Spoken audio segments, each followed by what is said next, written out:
babu abin da yake jefa mutum cikin matsala a rayuwarsa, ya jawo mutum fishin Allah kai tsaye, sannan ya jawo mutum wato rashin nasara da rikicewar al'amura, kamar ɗaukan saban Allah a matsayin abin yi.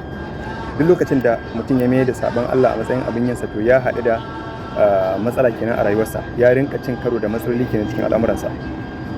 Babu wani kaskanci da wulakanci a rayuwar mutum da zai fuskanta fiye da a ce shi ba shi da aiki sai saba wa Allah.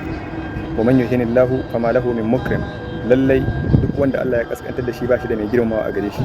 Wace kaskantarwa da wulakantarwa ta wuce a ce ba ka iya yi wa Allah da'a sai dai ka saba mishi. Saboda haka mu kiyaye.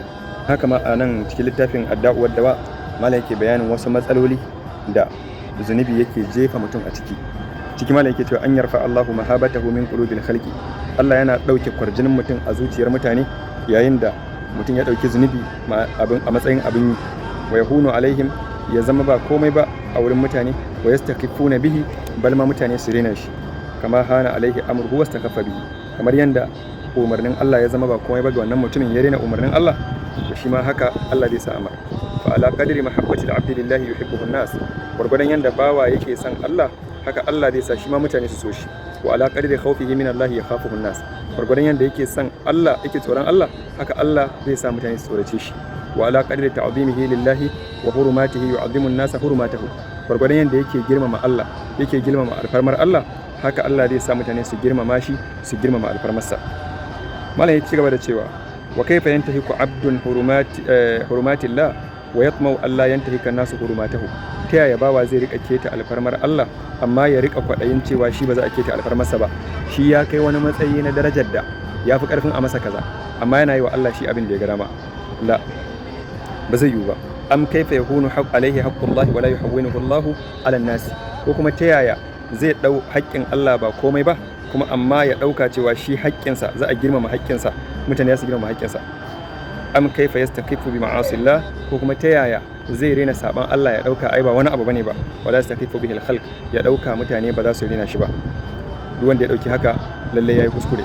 Dan haka Allah ubangiji ya kare mu daga aikata zunubai wanda muke yi, kuma Allah ya yafe mana, ya bamu ikon gyarawa. Allah yana cewa inna akramakum indallahi atqakum. Mafi girma wato a cikinku wajen Allah shine wanda ya fi ku tsoron Allah. Sannan a wata Allah na cewa wala takunu kallabina nasullaha fa ansahum anfusahum. Kar ku zama kamar waɗanda suka manta da Allah, suka manta da umarnin Allah, suka manta da jin tsoron Allah, sai Allah ya mantar da su kawunan su, ma'ana sakamakon kenan. Saboda sun manta da girmama Allah da jin tsoronsa da biyayya gare shi, to abin da za su yi musu amfani ya zama silan tsira su, sai Allah ya mantar da su wannan abu. Falamma zagu azaga Allahu qulubahum. Yayin da suka karkace sai Allah ya karkatar da zukatansu. Hakan Allah ya duba ya ga dama baka son shiriya, shikenan sai Allah ya barka kai abin da kake so. Allah ya kiyaye. Nasullaha fa nasiyahum. In ka manta da Allah kai ma sai Allah ya manta da kai. Ma'ana yayin da ka manta da jin tsoron Allah, sai Allah ya mantar da kai yin abin da zai saka tsira. Allah ya kiyaye. Hakan ka bi Allah kanka kaiwa, in ka bijire kanka ka cuta. Allah ya samu dace. Sannan yana da kyau mu sani cewa babu wata dabara da zaka yi kai yaudar Ubangiji.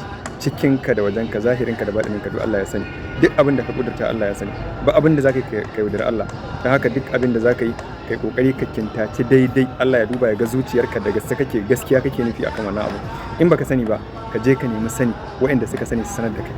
Fasalu ahla dhikri in kuntum la ta'lamun. Kar ka mutu wato kana rayuwa a bisa san zuciya. Kar ka mutu kana rayuwa ta addini, kana tafiyar da addininka akan zato da hasashe. Ka ƙi kai karatu, ka ƙi ka saurari malamai, kawai kana ba wa kanka fatawa da kanka. So gaskiya in mutum ya rayu a haka, ya mutu a haka, zai haɗu da abin da baya so. Allah ya kiyaye. Assalamu alaikum.